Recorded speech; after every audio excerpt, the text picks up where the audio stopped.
બધાને સિયારામ. આજે બને છે રોટલીમાંથી બનતો નવો નાસ્તો બને છે. જો એના માટે પહેલાં એક તોસરામાં બે પરી તેલ લઈ લેવાનું છે. આમાંથી હું રોટલીમાંથી સિમ્પલ રીતે બનતા ટાકોસ બનાવું છું, જે બાળકોને ફેવરેટ હોય છે. એના માટે મેં તોસરામાં બે પરી તેલ લીધું છે. તેલ ઓછું લેવાનું છે, એમાં તેલની બહુ જરૂર નથી હોતી. એની માટે મેં ઝીણું સુધારેલું ટામેટું રાખ્યું છે, ડુંગળી ઝીણી સમારેલી, કેપ્સિકમ ઝીણા સમારેલા, લીલા મરચાં, લીમડીના પાન, હવે તેલ ગરમ નાખીને એનો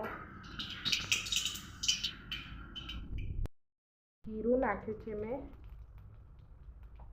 1 ચમચી,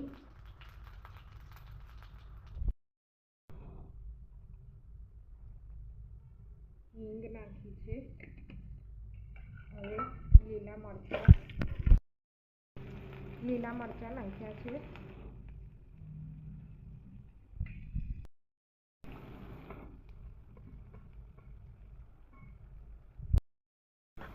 એક બે મિનિટ માટે ડુંગળીને સાતળી લેવાની છે. તેને બહુ સાતળવાની જરૂર નથી હોતી. કેપ્સિકમ એડ કરું છું. કેપ્સિકમને 1-2 મિનિટ માટે સાતળી લેવાનું. થોડુંક મીઠું એડ કરી દઉં છું, જેનાથી કેપ્સિકમ જલ્દી સતળાઈ જશે. આ રીતે 5 થી 10 મિનિટ માટે કેપ્સિકમ ડુંગળી સાતળી લેવાનું. કેપ્સિકમ સરસ સતળાઈ ગયું છે. હવે હું તેમાં ટામેટું નાખી દઉં છું.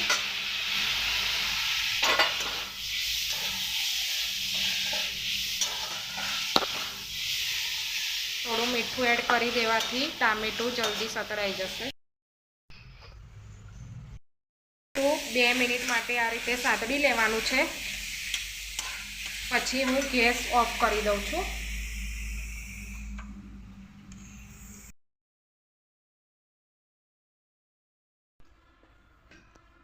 બે મીડિયમ સાઇઝના બટાકા મેં આ રીતે બોઇલ કરીને એને મેશ કરી લીધા છે. તે હવે હું તેમાં ઉમેરું છું. સ્મેશ કરેલો બટાકો અંદર નાખવાનો છે.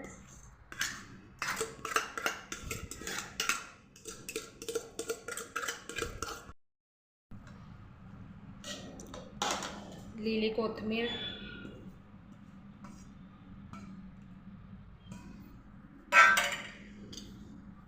મરીનો ભૂકો લીધેલો છે,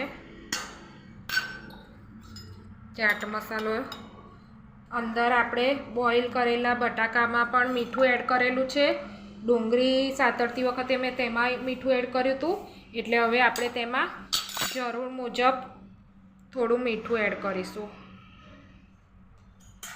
હવે લાલ મરચું એડ કરું છું.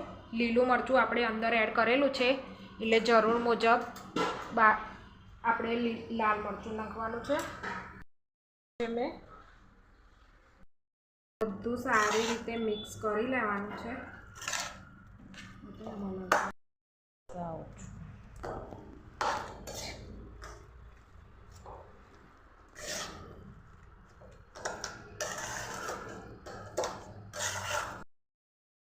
પહેલેથી બનાવીને મેં આ રીતે રોટલી નાખેલી છે.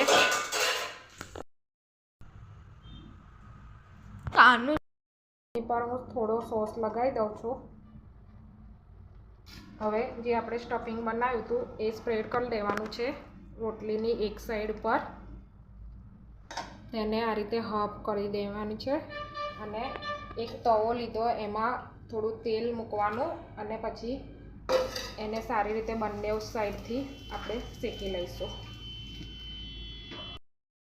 એક સાઈડેથી ક્રિસ્પી થાય એટલે તેને બીજી સાઈડે આ રીતે પલટાવીને બીજી સાઈડે બટર અથવા ઓઇલ લગાવીને આ રીતે આપણે શેકી લેવાનું છે. બંને સાઈડથી સરસ કડક ક્રિસ્પી કરી લેવાનું છે રોટલીને.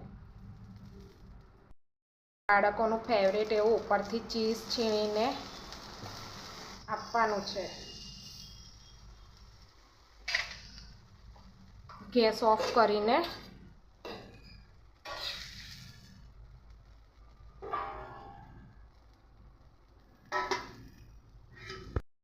ચાલો સ્પ્રિંકલ કરી લેવાનો. બાળકોનો ફેવરિટ એવો ટાકોસ રેડી છે.